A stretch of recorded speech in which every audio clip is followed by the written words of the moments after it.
দিকে, তার কারণ একজন দুজন তিনজন নয়, অভিযোগ উঠে আসছে ৬ তৃণমূল কাউন্সিলরের বাড়িতে নাকি হামলা চলেছে। বাড়ি লক্ষ্য করে বোমা গুলিরও অভিযোগ। কোন কোন ওয়ার্ডের কাউন্সিলরের বাড়িতে হামলা চললো বলে অভিযোগ উঠে আসছে, আরো বিস্তারিত এই বিষয়ে জানাতে পারবে। এলো পাথারি ইট ছোড়ারও অভিযোগ উঠে আসছে। কাউন্সিলররা নাকি নিরাপত্তাহীনতায় ভুগছেন এই ঘটনার পর থেকে। অনিরুদ্ধর কাছ থেকে আরো বিস্তারিত জানতে পারবো। অনিরুদ্ধ, এই যে অভিযোগ কাউন্সিলরদের বাড়িতে হামলা, কেন? স্বাভাবিকভাবে প্রশ্ন উঠছে, এই হামলার নেপথ্যে কারা, কাদের বিরুদ্ধে অভিযোগ? দেখো সোনিয়া, তোমাকে জানিয়ে রাখি যে বনগাঁ পৌরসভার পৌরপ্রধান গোপাল শেঠকে গত ৬ই নভেম্বর তৃণমূল কংগ্রেসের তরফ থেকে ইস্তফা দেওয়ার জন্য নির্দেশ দেওয়া হয়েছিল। তিনি পরবর্তীতে ইস্তফা দেননি, ভাইস চেয়ারম্যানকে তিনি অপসারণ করিয়েছিলেন। পরবর্তীতে গতকাল অর্থাৎ বুধবার বনগাঁ তৃণমূল কংগ্রেস কার্যালয়ে বনগাঁ জেলা তৃণমূল কংগ্রেসের সভাপতি বিশ্বজিৎ দাসের উপস্থিতিতে ১৫ জন তৃণমূল কংগ্রেস কাউন্সিলরকে নিয়ে বৈঠক শুরু হয়। সেই বৈঠকেই অনাস্থা প্রস্তাব আনবার জন্য নির্দেশ দেওয়া হয়েছে দলের তরফ থেকে, তেমনই জানানো হয় কাউন্সিলরদেরকে।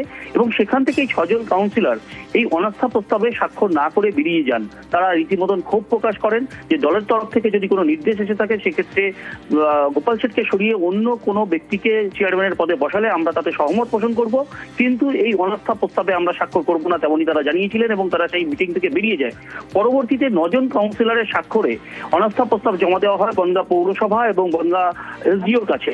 এবং গতকাল রাতেই বনগাঁ ২ নম্বর ওয়ার্ডের কাউন্সিলর প্রাথমিকভাবে শিখা ঘোষের বাড়িতে ইট ছোড়া হয় এবং তার বাড়ির সামনে মদ্যপান করে দুষ্কৃতীরা, মুখ আটকে দুষ্কৃতীরা তার বাড়িতে আক্রমণ চালায়, তেমনই তিনি অভিযোগ করেন।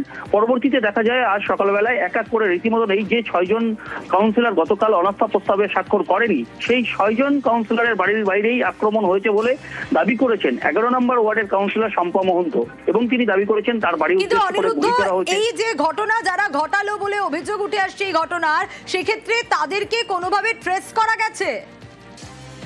এখনো পর্যন্ত যে ৬ কাউন্সিলর এই ধরনের অভিযোগ করছেন তারা কিন্তু এখনো পর্যন্ত জানায়নি যে কোনো ব্যক্তি বা কাউকে তারা চিহ্নিত করতে পেরেছে। কারণ ২ নম্বর ওয়ার্ডের কাউন্সিলর শিখা ঘোষ জানিয়েছিলেন যে মুখ আটকে রীতিমতন তার বাড়ির সামনে এসে তাকে উদ্দেশ্য করে গালাগাল করেছে, তার বাড়ির উদ্দেশ্য করে ইট ছুড়েছে এবং তার বাড়ির সামনে রীতিমতন মদ্যপান করেছে, তেমনই তিনি অভিযোগ করেছিলেন।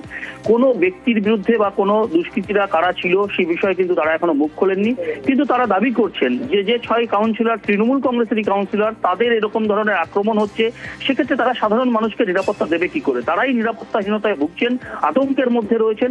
এই ঘটনা তদন্ত শুরু করেছে বনগাঁ পুলিশ এবং তারা দাবি করছেন যারা এই ধরনের ঘটনা ঘটিয়েছে তাদেরকে ইতিমধ্যে গ্রেফতার করা হোক, সেই দাবি তুলছে এই ৬ কাউন্সিলর। অন্যদিকে তৃণমূল কংগ্রেসের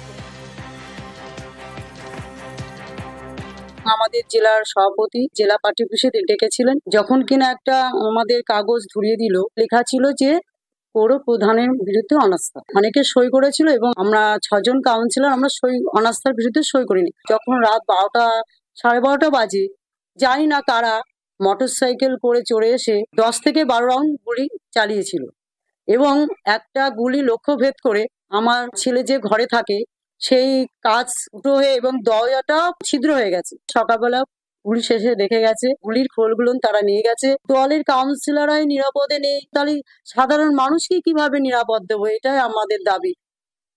আনুমানিক ওই ৯:৩০ থেকে ১৫:১০ নাগাদ ছেলে আর মেয়েকে রেখে হসপিটালে যাই। কাকিমা ফোন করে বৌমা বোম পড়েছে। আবার ১০ মিনিট পরে কাকিমা ফোন করে বললো পরপর আরো ২টো পড়েছে। কেন হলো বলতে আমাদেরকে অনাস্থা প্রস্তাবের জন্য বলা হয়েছিল চেয়ারম্যানের বিরুদ্ধে, তো আমরা অনাস্থা পেপারে সই করিনি। হয়তো তারই পরিপ্রেক্ষিতে হয়তো বোমটা ফেলেছে আমাদের বাড়িতে। দুষ্কৃতীরা যদি মনে করে যে বোম ফেলে বন্দুক দেখিয়ে বসিয়ে রাখবে ঘরে, কিন্তু সেটা পারবে না আমাদেরকে। আমরা দলের সঙ্গে আছি, দলের বিরুদ্ধে কিন্তু যাইনি। আমরা আমাদের করজোড়ে নিবেদন, আমাদের উপর নেতৃত্ব দেখে আমাদের বনগাঁর পরিস্থিতিটা ঠিক করুক।